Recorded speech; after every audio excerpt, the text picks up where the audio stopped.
नमो नमः, सुप्रभातम। कैसे हैं आप सभी। आज हम पढ़ेंगे दीर्घ संधि। पिछली कक्षाओं में हमने पढ़ा था स्वर संधि और स्वर संधि से के प्रकार। उससे पहली कक्षाओं में हमने पढ़ा था संधि कितने प्रकार के होते हैं।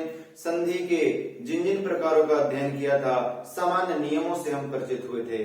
आज हम देखेंगे स्वर संधि के अंतर्गत आने वाली पहली संधि, जिसका नाम है दीर्घ संधि।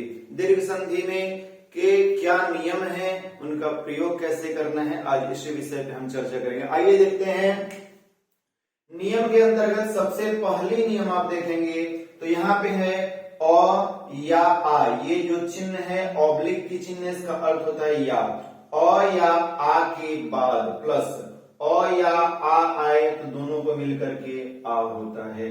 दूसरा नियम है ई, यानी छोटी ई और बड़ी ई के बाद छोटी ई या बड़ी है, यानी ई में कोई भी है तो उसको बड़ी ई हो जाता है। तीसरा जो नियम है इसका ऊ और बड़ी ऊ, उसके बाद ऊ या बड़ी ऊ आए तो उन दोनों को मिलके क्या हो जाता है, बड़ी ऊ। चौथा जो नियम है वो है री और री, यानी छोटा और बड़ा दोनों के बाद यदि छोटी बड़ी कोई भी री हो तो उसको बड़ी री हो जाए। ध्यान दीजिएगा, नाम ही है इसका दीर्घ संधि। क्या नाम है? दीर्घ संधि। दीर्घ का अर्थ होता है बड़ा, लघु का अर्थ होता है छोटा। दीर्घ यानी किसी भी वर्ण या अक्षर को बड़ा कर देना। तो आप समझिए, अ का बड़ा क्या होता है? आ होता है। अ या आ कोई भी हो, अ या आ कोई भी मिले तो बनेगा क्या? बड़ा आ बनेगा। ध्यान ये देना है। यहाँ पे क्या बन रहा है? बड़ी ई बन रही है, बड़ा ऊ बन रहा है, बड़ी री बन। ध्यान देने वाली बात है कि अ या आ के बाद कुछ भी आए, बनना उसको बड़ा ही है। एग्जाम्पल से समझिएगा तो समझ में आएगा।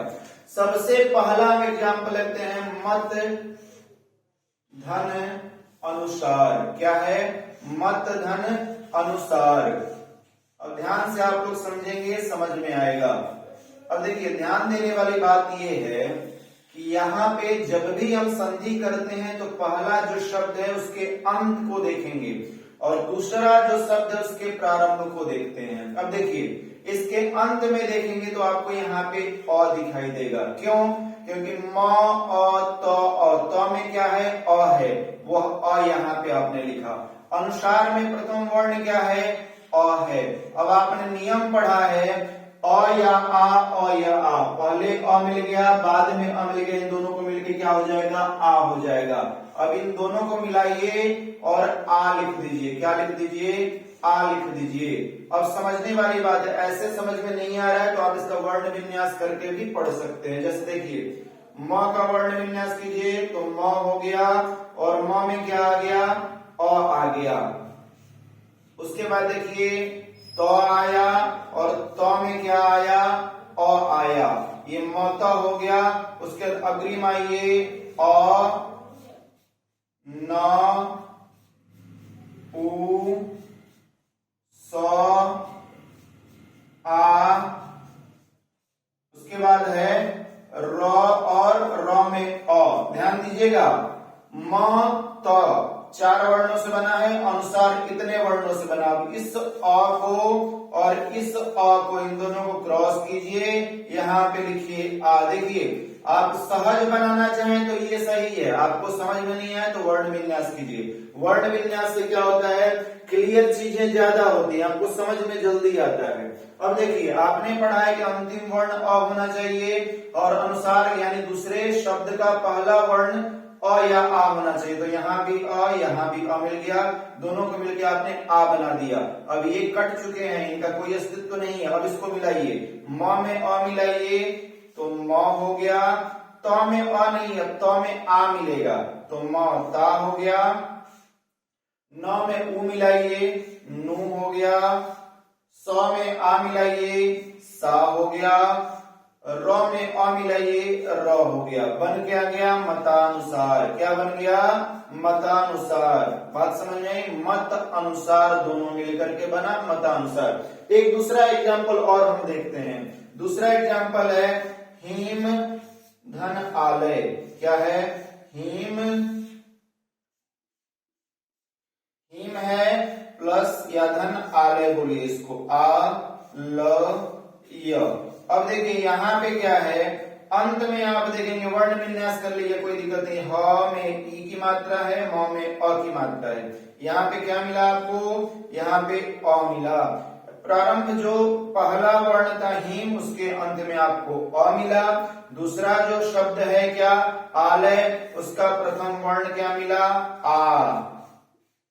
अब ध्यान दीजिए, इन दोनों को मिलके क्या होगा, यहाँ पे आपने नियम पढ़ा है अ या आ हो, तो पहले आपको अ मिल गया, दूसरा भी अ या आ हो, तो यहाँ पे आपको क्या मिला है, आ मिला है। क्या मिला है, आ मिला है। इन दोनों को मिलकर के हम कौन सा वर्ण बनाएंगे, आ बना लेंगे।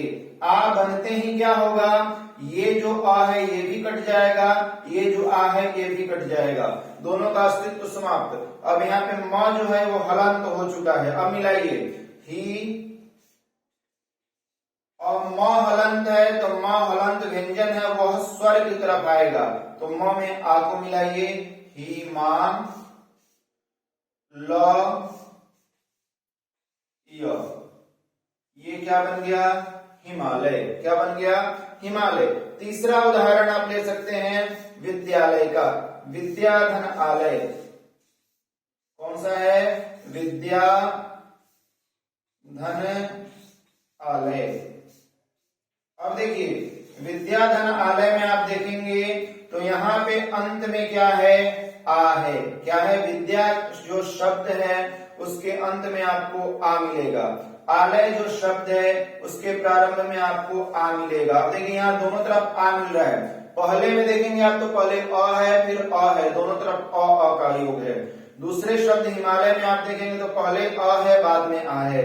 तीसरा शब्द देखेंगे तो पहले भी आ है बाद में भी आ है, तो आ मिलके भी आ बनेगा, इस पे ध्यान देना है आपको। तो इन दोनों को मिलाइए, काटिए और इन दोनों को मिलके क्या बन जाएगा, आ बन जाएगा। क्या बन जाएगा, आ बन जाएगा।